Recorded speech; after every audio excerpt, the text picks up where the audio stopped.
আমে প্রায়ই আমরা ভোমরা পোকার আক্রমণ দেখতে পাই।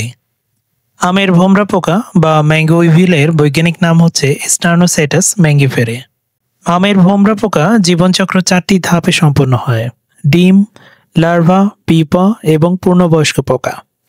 স্ত্রী পোকা তার মাথার শুং দিয়ে কচি আমে ছোট ছিদ্র করে ডিম পাড়ে। ফল বড় হওয়ার সাথে সাথে ছিদ্রটি বন্ধ হয়ে যায়।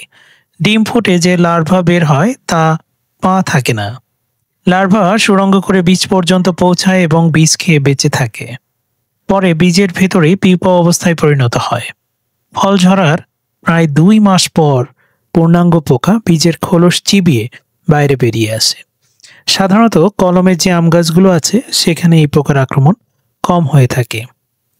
প্রতিকার স্বরূপ মুকুল আসার পূর্বেই পৌষ মাঘ মাসে সম্পূর্ণ বাগান বা প্রতিটি আম গাছের চারিদিকে 4 মিটারের মধ্যে সকল আগাছা পরিষ্কার করে মাটি কুপিয়ে উল্টিয়ে পাল্টিয়ে দিতে হবে, যাতে উইভিলগুলো মারা যায়। আম সংগ্রহের পর গাছের সমস্ত পরগাছা পরজীবী উদ্ভিদ ধ্বংস করতে হবে। আর কীটনাশক হিসেবে ফলের মার্বেল অবস্থায় থাকায় প্রতি লিটার পানিতে 1 মিলি সাইপারমেথ্রিন গ্রুপের কীটনাশক রিপকর্ড বা সিম্বোস 10 ইসি মিশিয়ে কাণ্ড, ডাল এবং পাতা ভালোভাবে ভিজিয়ে 10 থেকে 15 দিন অন্তর 2 থেকে 3 বার স্প্রে করতে হবে।